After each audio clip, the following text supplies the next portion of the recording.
Guten Abend, Sidney. Guten Abend. Welcome to my channel, and of course, an honor to have you here.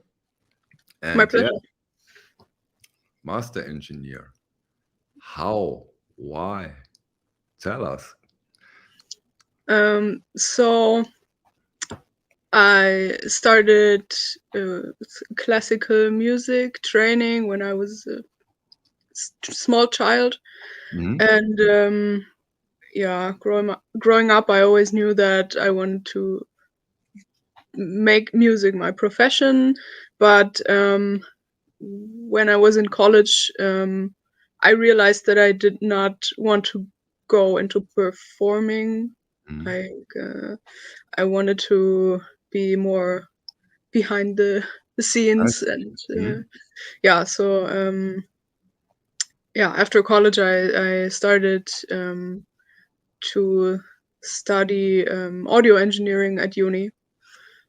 And so from love for music, you decided I want to go into this.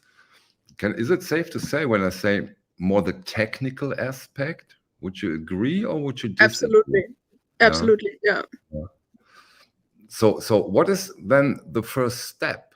So you decide, okay, I want to go into this area, but it's not, let's say, a job like working in a grocery where everything is structured, and now you have to do this and know this and know this. Is it different there, or how do you get into it? How do you start? It was for me, pretty much a coincidence. I didn't know that I wanted to go into mastering specifically. So I studied audio engineering, not knowing where this would take me. I mean, I had to do an internship for my bachelor's degree, internship of 6 months, and I started looking for recording studios that were specialized in classical and acoustic music, like jazz or anything. So yeah, that's how I ended up at Emil Berliner. Yeah. But you didn't ended up from the first place. You also, for example, and that's what when I first heard about you, you also worked together with Kevin Gray, right? For some time. You went over to the United States of America and did something over there, right? That's correct, yeah. So I want to clarify that I worked together with him is an overstatement. He was kind enough to let me hang out at his studio for a couple of weeks, and yeah, taught me how to operate the VMS 66, and yeah, so that was just really amazing. And I actually went to intern with him after I started full-time at Emil Berliner. So I was already working full-time as a cutting engineer. Okay. Which yeah, makes it even greater that he actually agreed to this. And I can imagine. Okay, so you could look upon his shoulder how the magic flows. I can imagine that those are quite intense weeks, right? When you have the opportunity to participate on this kind of knowledge, right? Absolutely, yeah. But I enjoyed every second of it. It was really great. Yeah. And then you went back to Emil Berliner studio. So maybe for those of us who are not that familiar with Emil Berliner Studios, which is of course quite a name in the industry, maybe enlighten us a little more about your workplace. Yeah, so Emil Berliner Studios is the former recording department of Deutsche Grammophon. And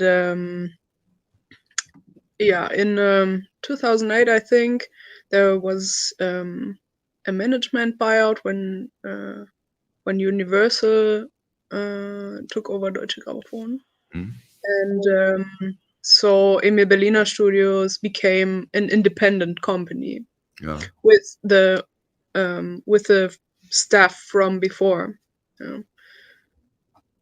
But probably still a strong connection to Deutsche Grammophon, right? Naturally. Yeah, definitely. Yeah. Long history of cooperation, and they're one of our most important clients. Yeah. What clients and what other clients do Emil Berliner work for? So if we want to know in detail, for everyone who wants to know in detail, you can check out our references page on Yeah, our I website. already I put it again so that everybody. It's a beautiful website, by the way. Thank you. Yeah, We really, put a lot of work into it. yeah, I can see that. That's Yeah. really amazing, interesting site with a lot of information. Very Yeah. well, very worth spending time on it. That's really impressive. And if I look around, you are at the studio, right? Or is that your private equipment? Yeah, this is my kitchen. No, I went to the studio for this because I thought it would be a nice background to have the Yeah, cutting not blades. only background. Maybe you can explain some of this equipment we see. Of course, yeah. So over here is our lacquer cutting lathe, Wait, VMS 80. I make you big for it. So, oh, that, yeah, now we see it even better. Okay, Yeah. go ahead. Cool. So this one is the VMS 80. It's a lacquer cutting lathe. And this one is the VMS 82, and it's a DMM lathe, which we just recently got. And it's not running yet, but we're on it. So you're in the heart of the whole studio, right? That's where the magic takes place. It's that's an interesting question. I'm not sure about that because some of my colleagues might argue that the studio is actually, or some of the other control rooms are the heart of the studio. But It depends on which department you work, right? exactly. Yeah, Okay. but this room is where all the tape machines live, and the the cutting lathes, and so analog equipment. Sorry when I'm a bit sticking to this point, because this is amazing for us, I can imagine, to see. So again, what happens on the left machine, now on your right, now on your, exactly, This what one? happens over there? It's where we actually cut the soft masters for vinyl record production. Okay. And So then there is another thing on the right. Now, what is this? Looks amazing, and I have no idea. Yeah? this one? Yeah, exactly. It's basically the same principle, but you don't cut on lacquer discs, but instead you cut on copper blanks. Yeah. And then the next device. What do we see over there? This one? No, they're behind this one. So these two are just the amplifier racks with the cutting amplifiers for the two machines. Okay. And then there's a tape machine next to that, and the mastering unit. Okay. So, and this is where you do your all analog mastering cuts. Exactly. Cool. And Poetry on Plastic has a very detailed question. Are you using an analog delay or a digital delay preview head? It's an analog delay for the preview. Okay. So for those of you who don't know, it's a special tape machine with two tape heads. And between the first and the second tape head, there's just kind of a distance, and this is exactly the time that the lathe needs to calculate the variable pitch so that the space on the disc can be used as efficiently as possible. So on the actual record too, right? So there you can you calculate how deep, how how wide the groove later Exactly. on. Yeah, and because on an analog record, it's not. It does matter which kind of signal you want to transfer, as opposed to digital formats like a CD. It doesn't matter if it's 80 minutes of ultra loud compressed heavy metal or violin solo. It doesn't matter when you're playing a CD, but for analog records, it really Does matter, right? it does matter. And yeah, so to use the space as efficiently as possible, according to the signal, we have this variable pitch that is built into the lathe. And yeah, but so that's doesn't what the matter two tape heads are for. doesn't matter if it's analog or digital. It's an automated process, right? This is done by the equipment. You don't have to think about it. Or do you also put in some variables on your side in this process? Yeah. What I have to do is set the minimum groove depth that I want and the minimum land width. Okay. And yeah. So and yeah, let's get a bit into the connection, if we may, a bit into the connection of Emil Berliner Studios and Deutsche Grammophon. So you are working on a project, maybe to see what you are doing and how special it is what you are doing. Maybe explain a little what classical lovers might get in the nearer future, as deep as you can get into it. Of course, you have to be a bit careful. I understand that. Yeah, exactly.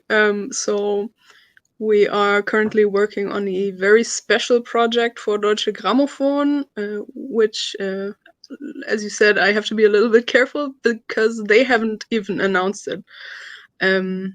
But I'm allowed to tell you that it's very, very special. It's going to be a treat for audiophile classical lovers, and it's super exciting. It's reissues of catalog repertoire, but made in a way that, we've never heard it like this. Okay. Cool. And it's all analog. Yeah, that's what we all, of course, all want to hear. So you're keeping strictly to the AAA. We all want, we all love, and of course it's especially great to hear. We are used, in a way, we are used to it when it comes to blue note titles, jazz titles. There is already quite some stuff out there, but on the classical. Sometimes, but not that often. And of course, it's great to hear that a huge and important label like Deutsche Grammophon now also gets into it, even with a series, right? So we are not talking one single event. So we are talking about an upcoming series, so that the classical lovers also now have their tone poets in a way. Exactly. So there's going to be multiple releases over the course of the year in I think 4 batches, and it's going to be announced soon, I think in March. The label is going to announce it, so then you can actually see which titles are going to be available, and yeah, I think the first batch is going to be available in the summer. Okay, Yeah. cool. Yeah. Yeah, so of course we all can't wait for this treatment because it's quite interesting and I didn't expect that at all. When Dave offers every now and then a classical original pressing in the OBC, it's amazing how many people are interested in those classical releases. I wouldn't have thought that. It's amazing how many people are still into those releases. And yeah, on the audiophile market, I think those releases have come a bit short. We have our analog production living stereo releases, of course, but the other labels, Decca, Grammophon, I don't think that there hasn't been any releases yet. But I think Speaker's Corner did some Deutsche Grammophon, right? Have those been all analog? I don't know. I don't know that. Yeah, I think so. I didn't do any of them myself, but our studio manager, Rainer, he did a bunch of releases for Speaker's Corner. And yeah, I think it's all analog, yeah. So maybe a little interruption. I already have 3 interesting questions, and let's put them on stream. Adiel wants to know, Sidney, why old records sound so unique? Has the process been changed? Well, it depends on what you define as old records, but of course, over the years, yeah, I mean, only on the manufacturing side, so many things have changed. Starting with the composition of the actual raw material, because restrictions or yeah, this is always changing. So It keeps on changing, probably. It keeps on changing, yeah. Because suddenly they're not allowed to use this particular ingredient in the raw material, and then everything has to be adjusted because it behaves differently. And yeah, I think on the equipment side, it hasn't changed a lot. We're still using the lathes from that time. We're still using the tape machines. I mean, yeah, analog output is not changed a lot. What a huge difference is that now we also make transfers from a digital source, which of course you can manipulate to infinity, so that it sounds exactly like what you want. And it starts with the editing, and I don't think that especially editing was done to that amount in the time of tape. Next question, a bit obvious, but still interesting. Are there many women in your line of work? We mostly hear about men. Is that changing? Maybe the most important part of the question. I'm actually not sure about that.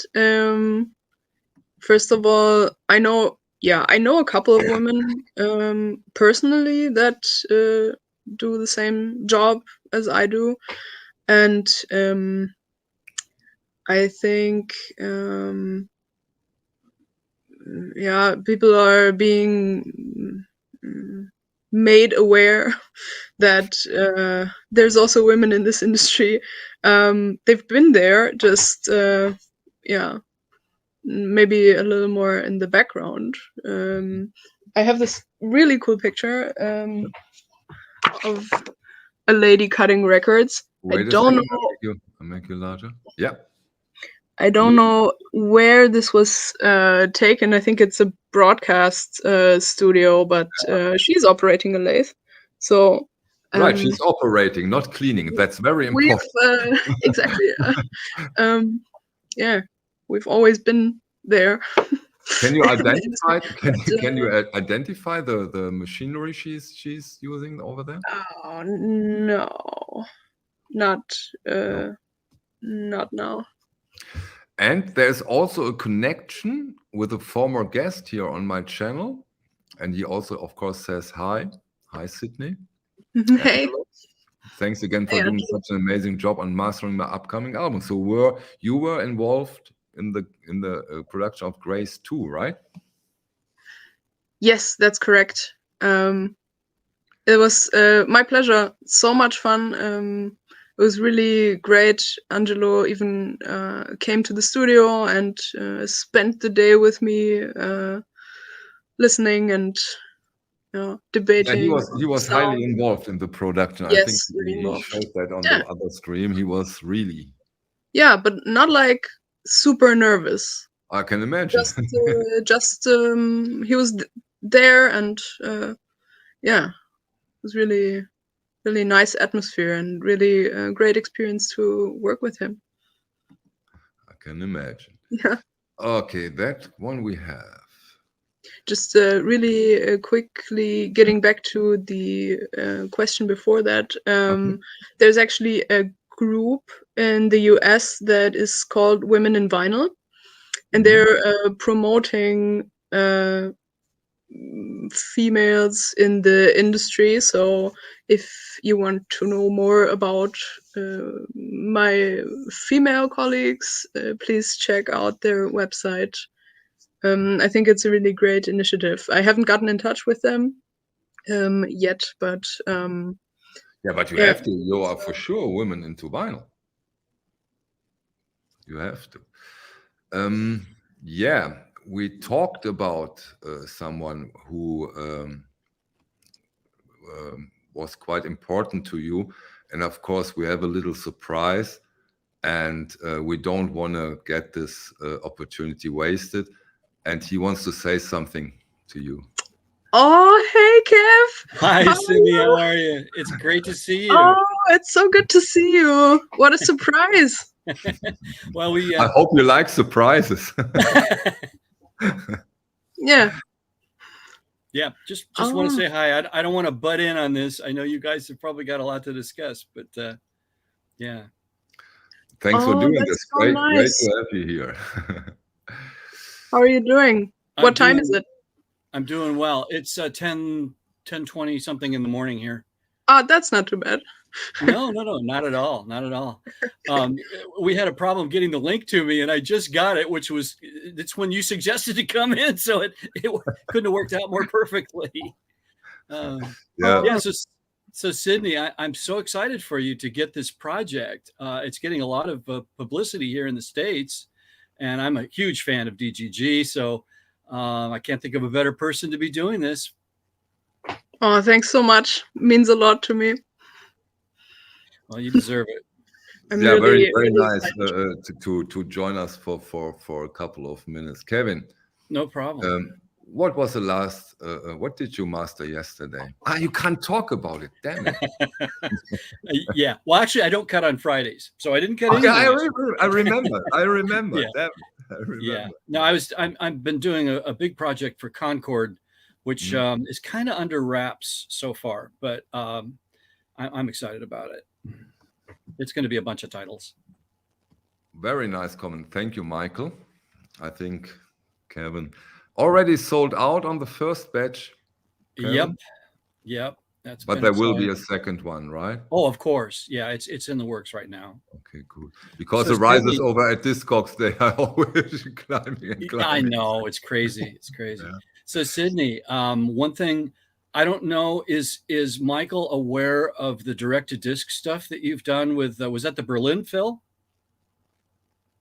Yeah, Berlin Philharmonic and Bamberger Symphoniker. I did. Yeah. Oh wow, Michael, you know about that? I don't know if he's aware of it. He hasn't asked me about it. Well, I think I wasn't. Thank you so much, Karen. Please take over for the next 10 minutes and ask her about it and explain to us. Please. Yeah, I don't know how focused you want to stay on the DGG stuff. I'm not trying to detract from that, but I just think that recording a full orchestra direct to disc is probably one of the greatest accomplishments in modern recorded history. It's a project I'm not sure I would even be willing to undertake if somebody offered it to me. I know that Doug, oh, Michael, when you don't have preview, you can't adjust, pitch and depth by computer. It has to be done on the fly as you're going. Yeah, well, Sidney can probably talk about that. Yeah, share those experience with us, Sidney. Talk about it. Yeah, so direct-to-disc recording is pretty much from the microphone in the concert hall to the lacquer disc without a delay. So it's in real time, and like Kevin said, it doesn't have a preview, or the variable pitch is useless in that case. So you really need a very thorough sound check and of course the score to read, so I know what's coming up, and I take notes, and so I'm constantly adjusting the parameters, but yeah, during it's the whole process you have to adapt and to react on what you hear or what you see. Well, you have to almost pre-guess, and that's where the score comes in, of course. But I mean, you have to have things adjusted for the big peaks before they come, to allow to keep the groups from running into each other. So, yeah. Okay. So this can happen if it really gets bad. The grooves can collide. Okay. Wow. Yeah. Now I've done actually quite a few direct to discs, but they've all been way simpler than trying to record a full orchestra direct to disc. So, and you worked with Sir Simon Rattle, is that correct? Not me personally, but our studio manager Rainer, with the former cutting engineer who used to work here before. Oh, okay. Okay. Yeah, okay. Martin de Boer. Oh, right. They did this really amazing box set of all Brahms symphonies with the Berlin Philharmonic direct to disc. I have that. This is wonderful. Unbelievable. This is unbelievable. And you have been involved in this process of not in this project, not in the Brahms, okay, but in the next one that they released with Haitink and Bruckner Symphony No. 7. I did that one. And with the Bamberg Symphonica, we did Smetana, Mein Vaterland, and that was actually a production. So it wasn't a concert recording, but the orchestra actually took a week just to record, or I don't know, maybe it was 5-6 days, but just to record, and it's only available on vinyl. So does the prophet come to the mountain or the mountain to the prophet? So the orchestra comes to you, or your equipment comes to the orchestra? We traveled with the equipment. Yeah. Wow. Within Berlin, it's not as bad because it's only the studio is located on Potsdamer Platz, or around the corner from Potsdamer Platz, and the Philharmonic is on the other side of the place. So it's only like 800 meters. Yeah. But come on, Bamberg? Yeah, that's a track. That's a different story, right? Yeah, it's about 400 kilometers, and probably the furthest journey that our lathe has ever made. And it was very exciting to get all the fragile equipment safely, in a truck, and the drive was not that bad. As soon as you're on the autobahn, it's just going straight, and just can't brake. But I have a couple of questions. How was the orchestra mic'd for the direct to disc? It was different each time. Wow. You weren't just recording with a stereo microphone. You had spot mics and things too? For the Brahms, it was really only 2 microphones. It was just a Bloom line. Okay. And that does simplify things a little bit, because at least you know everything's in phase. Exactly. Yeah, so that was for the Brahms. And Bruckner, I don't remember it off the top of my head. It's very minimal miking. For Bruckner, it was more than 2 mics, actually. I think 5 maybe. But that puts a lot of complexity into your part of the job, having to you know, watch out for phase and so forth, you know. Yeah, so I only operated the lathe, and the mastering was done by Rainer, and the mixing by my colleague Stefan. I see. So Rainer also had an eye on phase and could react to that a little bit. And one other geeky question: was the orchestra set up in a typical fashion, or did you kind of reposition the orchestra for the recording? For the Berlin Philharmonic, since it was a concert recording, okay. They were placed like as always. Right. And for the Bamberger Symphonica, we actually played around a little bit with the placement, because that can help. The first movement starts with, I think, 2 harps. And we played around a little bit, like putting them on different sides, or both on one side, and it was fun. But yeah, other than that, it's a typical setup. Well, I'm in awe of you doing that, Sidney. I think that's just fantastic. An amateur question now, maybe. Is it important when you have such a project, and maybe even with your new record, you did just something similar in a way, reducing complexity? Is that a factor that you want to have it as easy as possible for the best possible result? In a way, because when you the more microphones you have, the more complexity you have, and you have to reduce it in a way. Is that a common law in your job? Well, I think both of our situations are different. So you go first, Sidney, about doing it with orchestra. I don't know. I don't think it's strictly necessary from a technical side to make it simpler. It just helps with the process. You know, it's not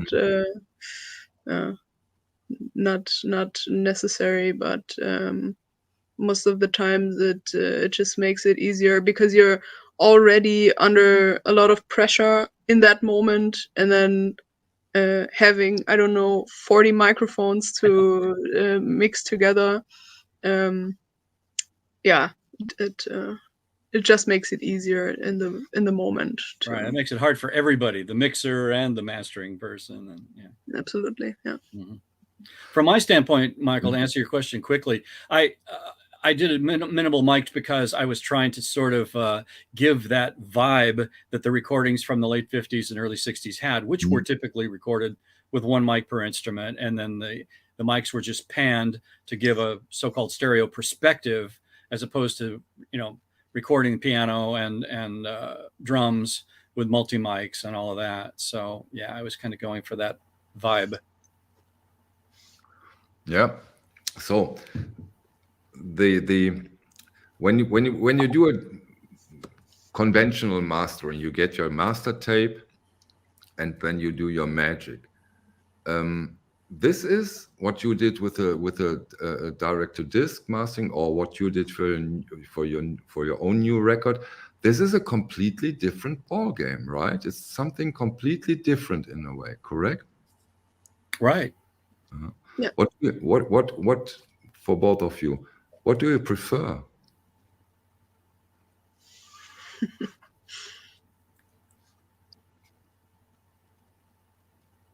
I'm not sure. It's very exciting, just the direct-to-disc. I wouldn't be able to choose, but director disc is just like you said, a completely different thing, and it's super exciting and very rewarding for all who are involved, the musicians, the engineers. If it's really spot on, it's going to be an amazing record. And yeah, all of that in a very short time frame. You know, the musicians go to the studio, they book the studio for, I don't know, maybe 2 days, and after 2 days the record is finished. No post-production, nothing. It's just manufacturing left. So that's pretty cool. When you get a completed take and you've inspected it and you know it's going to fly, so to speak, that's one of the greatest feelings in the world. I can imagine, in a way. Of course, I have never experienced, but I get the feeling, probably. Yeah. Maybe again a question for the both of you. How important is the original to you when you do a mastering, a conventional mastering, Sidney? A remaster of a title that's already been. Yeah. Do you use the original? Is it something important to the way you master, or is it not that important nowadays to you? You mean an original? You mean the An original tape? pressing? No, pressing the vinyl, the original vinyl. To compare the original to what you're doing. Yeah, exactly. Oh yeah, I actually do that whenever I can. So for this upcoming series, of course I did that, because it would be a shame if the reissue sounded worse than the first release. Yeah. I have so many of those titles, the Von Karajan stuff, and yeah, from this, most of the stuff I have is from the early to mid 70s. Yeah. And what are you focusing on with that series, or at least to start, as far as eras? So all the releases are going to be from this period, so 70s, I would say. And this is the era when Deutsche Grammophon started recording everything in multitrack. So this is actually, yeah. Is Rainer going back to the original multitracks, or no? Yeah.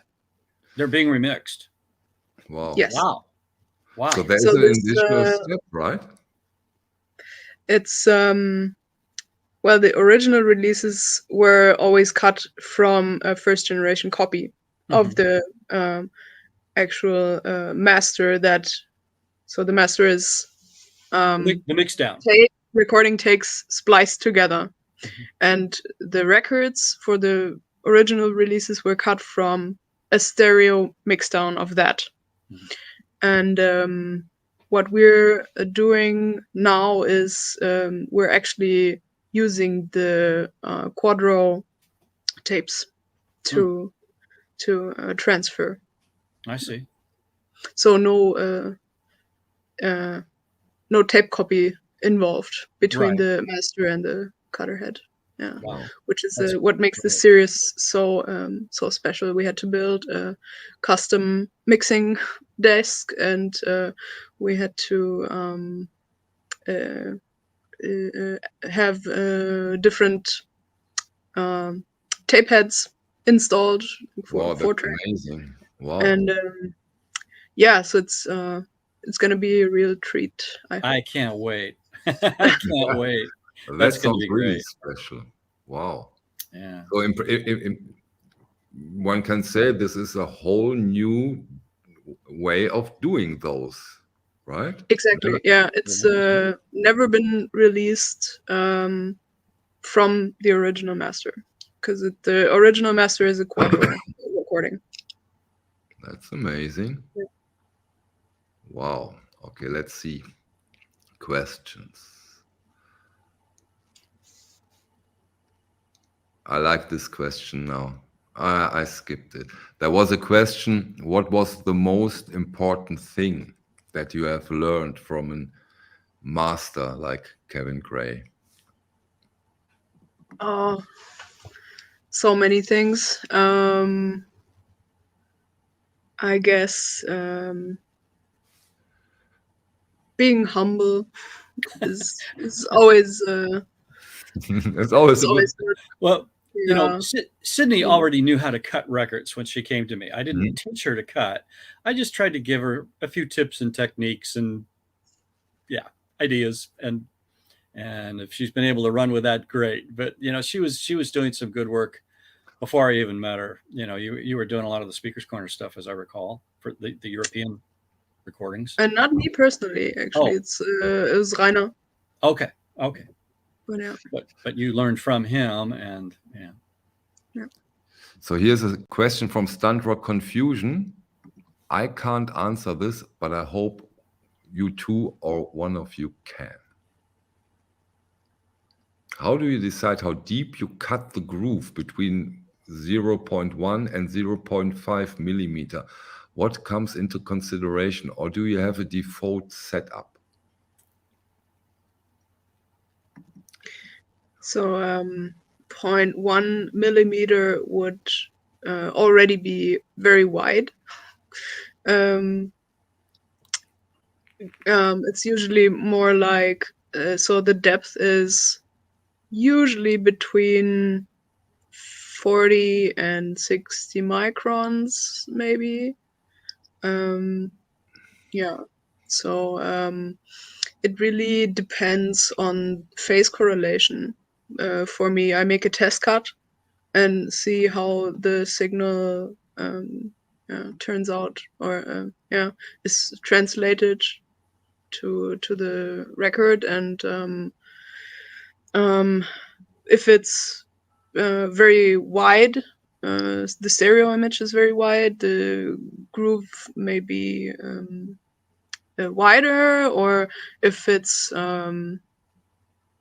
large amplitudes in the stereo image, then there might be groove lifts, and you have to make the minimum depth deeper, and or maybe if it's mono, you make it deeper so that the pickup system doesn't skip, or it really depends.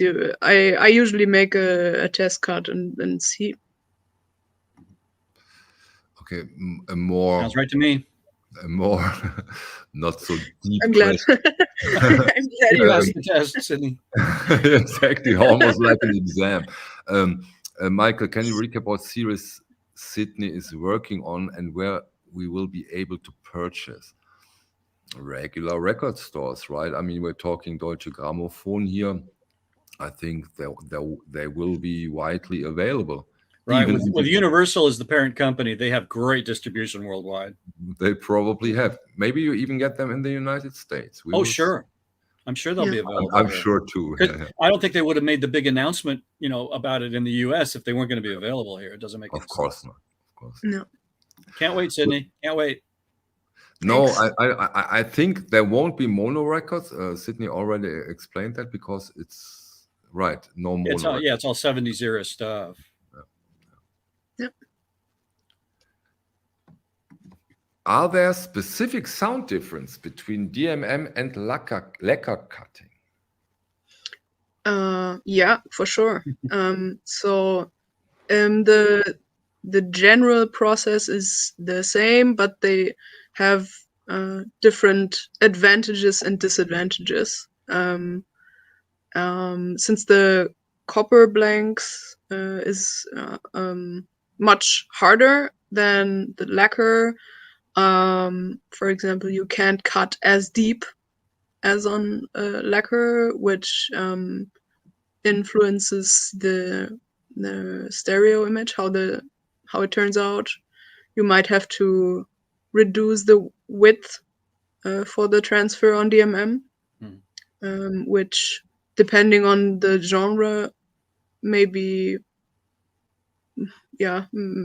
matters or doesn't matter. I don't know,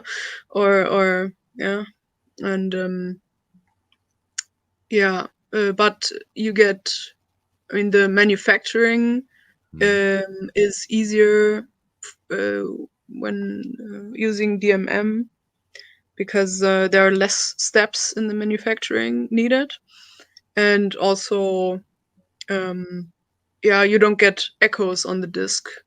Okay. Because the material is not, it does move after the cutting.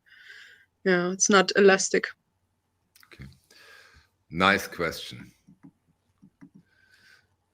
Sidney and Kevin, do you have a favorite recent release? Ooh.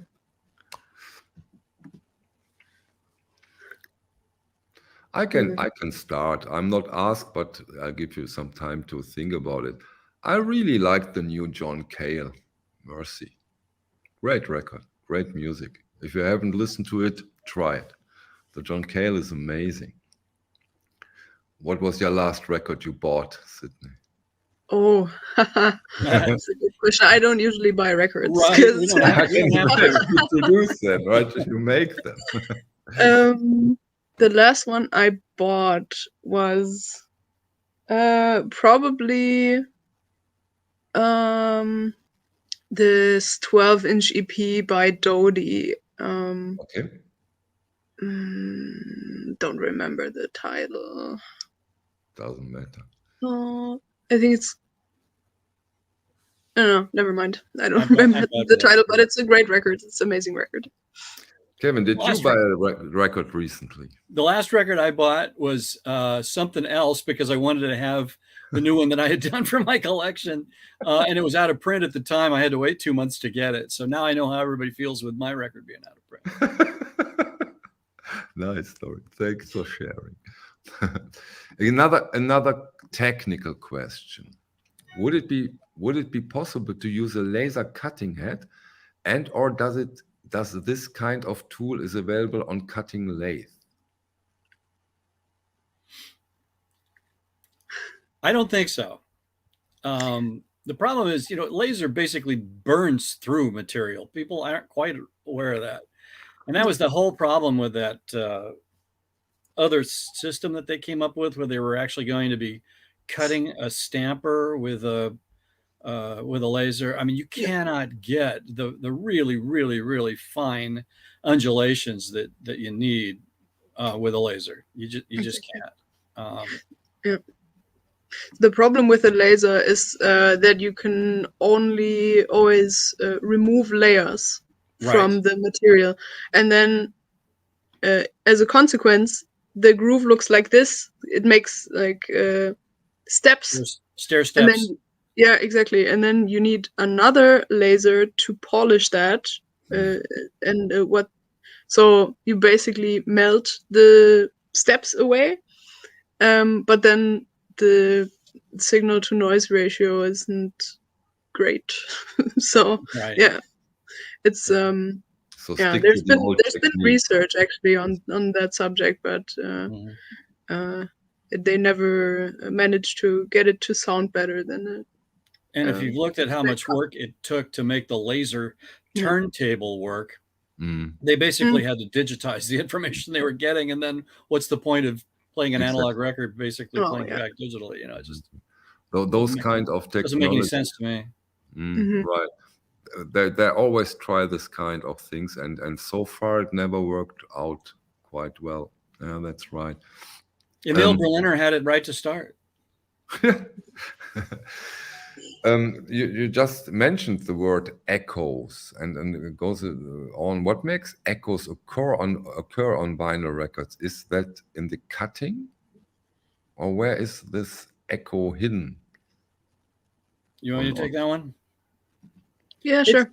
It's usually in the processing. It's when a groove that's highly modulated is next to a groove that's basically silent. When they heat up the lacquer in electroplating it, the silent groove sort of starts to take on the shape of the highly modulated groove next to it. So it produces what they normally call pre-echo. So, you drop the needle down on the record and you hear it start before it starts. That's what that is. And you can try to eliminate it by spreading the grooves wider at the beginning. And I know Sidney and I both do that. But if it's processed too hot, all bets are off. And this helps when you have a 45 RPM, right? That should be not really. What? It's the same issue. Okay.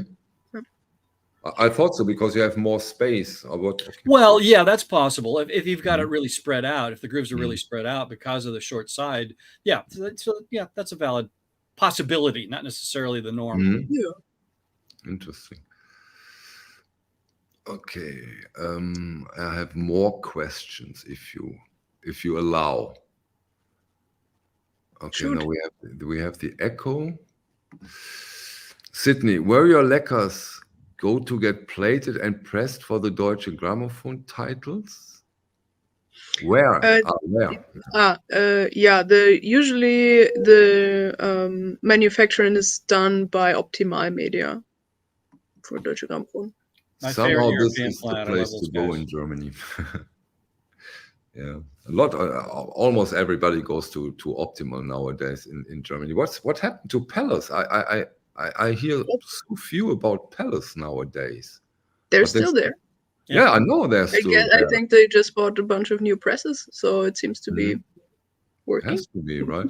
Only stuff I know is Metallica, but I think Sam Records isn't there anymore. Vinyl on Demand isn't there anymore. Strange. We will see. think they're just as booked as Optimal. Probably. All of the plants are running at full capacity right now. It's crazy. Just Mhm. crazy. And we have a few more plants coming online, which is great. We need it. Yeah. And plants that are expanding. We need more pressing plants. We need more Stoughton jackets. Yeah. That's true. But it will happen, I think. Okay, more questions. Because I promised that today we will go heavy on the questions. Oh, that's nice. Do you have a link where our viewers can look up your discography, what you have worked on so far? Is there something like that? Yeah, there is. So if you go to our website, emilberlinerstudios.com, there's a references page where you can see all the releases from all the engineers that work here. And then you can also sort by vinyl releases. And then, most of what you see there is what I did. And there's also a little page where you can see the team members and all the biographies of everyone. And there's also a drop-down thing where you can see all the releases that I worked on. So yeah. And you got full color pictures of the albums covers, and that's really nice. Yeah, it's great. It's an just went there yesterday. Sidney, I asked that Kevin too, and he really answered that question. And now I will ask you the same question. If you have free choice, you can pick anything now. Which band or record would you like to do a reissue on? Oh. Have to think about that for a second. You think? And Kevin, do you remember what? Oh, yeah, that's easy for me. It would be either the Beatles or the Rolling Stones. I'm old. And now you have to choose Rolling Stones or Beatles. Come on. Either one. I like them both a lot. You like them both the same? Well, I'd give the Beatles a slight edge, but I like both of those bands a lot. Sidney, have you figured out your answer yet? I think it has to be Queen. Queen. Excellent. What an amazing and surprising answer. Good call. Not to me. Boy, their stuff sounded so good. Roy Thomas Baker. Yeah. I have gotten to do a couple of their titles, but not a lot. Which one did you do, Kevin? I knew you were going to ask that. I don't even remember now. I have to be good for something here. But yeah, that's I don't remember. But you did Night at the Opera, right? I don't think I did that one, but maybe. Was it Bellman? Okay. I'd have to look on Discogs. I mean, it wasn't in recent history. Okay. So and you took Queen? because you are not satisfied with the recent reissues, or because you love the band? I didn't say that. I just love the No, you music. didn't. You love the music. Yeah. Okay, cool. Yeah, this is quite a catalog, and really, imagine an all analog box set whenever possible of Queen. Yeah, Yeah, I got to say, Freddie Mercury was one of the greatest voices in the history of rock and roll. for sure. He's just amazing. For sure. So, Sidney, you are quite occupied with the Deutsche Grammophon upcoming series. Kevin Gray is occupied with Cold Poet classic series, own records, and 158 other projects. Yep. And yeah, Sidney shared the upcoming Deutsche Grammophon series with us. Which series do you share with us, Kevin? Upcoming series? Any series you want to talk about? Well, I think I mentioned that Concord's putting out a new series, and I can't really talk about it yet, but it's gonna be nice. And I'm about I've mastered 6 titles. I have the tapes for 6 more titles, and I don't know whether it's going to be 25 or 50 or I don't know how many titles they're doing altogether, but it's going to be really good. In which area? Jazz, rock? Yeah, jazz. Yeah. Okay. We need more jazz. Yes, I can't get enough of it. People People say, "Don't you get tired of cutting jazz?" It's like, no.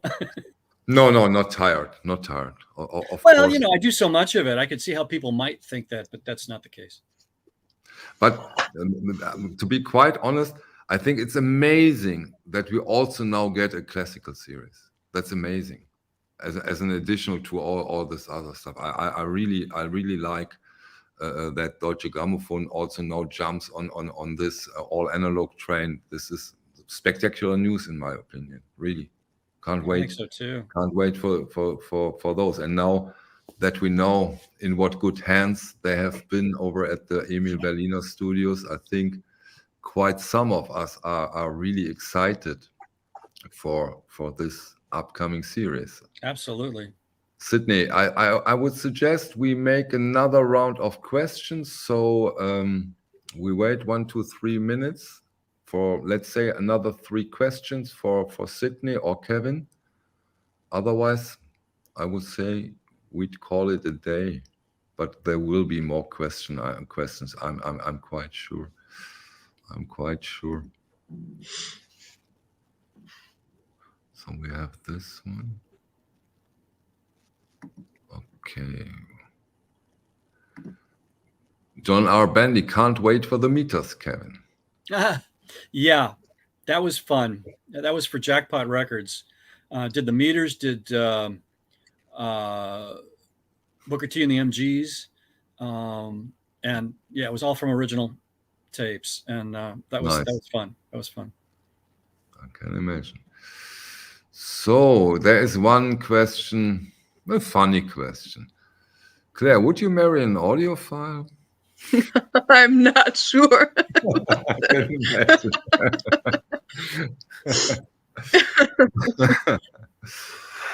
Okay. Well, I got one quick story about that. You know, my wife was nothing like an audiophile when she met me, but I've accidentally turned her into one because we'll be listening to the radio and she'll say, "That wasn't very well mastered, was it?"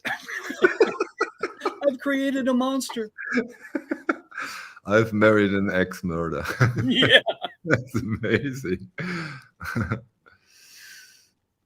I think this question is answered, Thor. Queen and Beatles/Rolling Stones, right? Right. Okay. Sidney, I hope this wasn't the last time we see you on this channel. It was amazing insights. And of course, when it comes to this topic, we can go on for hours and also turn another 3-hour tour through your studio. Maybe one day you take us on a more detailed journey. It would be amazingly interesting. I'd like to see that. Possible. Yeah, it would be amazing if we can do that one day. Kevin, it was so nice that you joined us and surprised Sidney. because yeah, So we good to work see you. behind the scenes. Yeah, Come on. thanks for inviting me, Michael. And no, you're always welcome. And great to see you, Sidney. It's just I'm so excited for you on this. Thanks. It will be amazing. We can't wait. Maybe the next opportunity will be when we actually have the record in our hands and on our turntables, and then we talk about it again. You are always welcome, like Kevin. Thank you both. Thank you. Much. Thank you so much. Goodbye, and thanks for all the people in the gallery. It was amazing. Cool question. Yes. Nice questions. Thanks, Michael.